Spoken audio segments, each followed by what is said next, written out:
রাসূল আকরাম সাল্লাল্লাহু আলাইহি ওয়াসাল্লাম বলে, মুসলমান হয়ে মুসলমানের উপর পাঁচটা হক। হকুল মুসলিমে আলাল মুসলিম খামসুন, পাঁচটা মুসলমান হয়ে মুসলমানের উপর পাঁচটি হক। এক নাম্বার রদ্দুস সালাম, সালামের জবাব দেওয়া, সালাম দেওয়া, সালামের জবাব দেওয়া। আমরা যাকে দেখবো, যখনই দেখবো, সঙ্গে সঙ্গে আমরা সালাম দেব এবং সালাম দিলে সালামের জবাব দেব। রাসূল আকরাম সাল্লাল্লাহু আলাইহি ওয়াসাল্লাম বলেন, রাসূলের নিকটে একজন সাহাবা আসলেন, একজন ব্যক্তি আসলেন, আসার পরে সালাম দিলেন, আসসালামু আলাইকুম। ফারাদ্দা আলাইহিস সালাম সুম্মা জালাসা।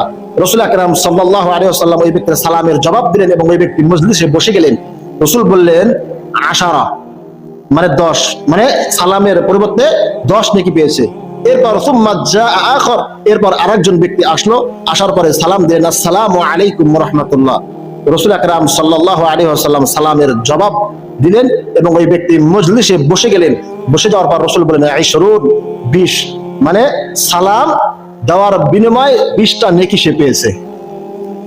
এরপর আরেকটা ব্যক্তি আসলেন, সুম্মা জাআ আখর, আরেকজন ব্যক্তি আসলেন, আসার পর রাসূল আকরাম সাল্লাল্লাহু আলাইহি ওয়াসাল্লামকে সালাম দিলেন, আসসালামু আলাইকুম ওয়া রাহমাতুল্লাহি ওয়া বারাকাতুহু।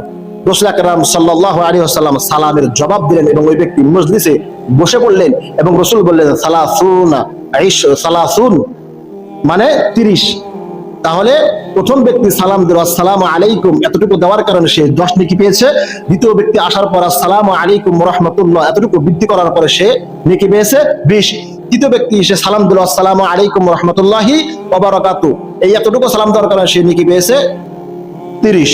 2 নম্বর হলো ওয়া ইয়াদাতুল মারিজ, কোন মুসলমান যদি অসুস্থ হয়, অসুস্থ ব্যক্তিকে দেখতে যাওয়া, এটা মুসলমান হয়ে মুসলমানের হক। 3 নাম্বার ওয়া ইত্তিবাউল জানাইজ, কোন মুসলমান যদি মারা যায়, ওই মুসলমানের জানাজায় অংশগ্রহণ করা, এটা মুসলমান হয়ে মুসলমানের হক। 4 নাম্বার ওয়া ইজাবাতুদ দাওয়াত, কোন মুসলমান যদি দাওয়াত দেয় তার দাওয়াত গ্রহণ করা। আর 5 নাম্বার হলো ওয়া তাসমিয়াতুল আতিসি, কোন মুসলমান যদি হাসি দেয়, হাসি দেওয়ার পর আলহামদুলিল্লাহ বলে, তাহলে এর উত্তরে ইয়ারহামুকাল্লাহ বলা, এটা মুসলমান হয়ে মুসলমানের হক।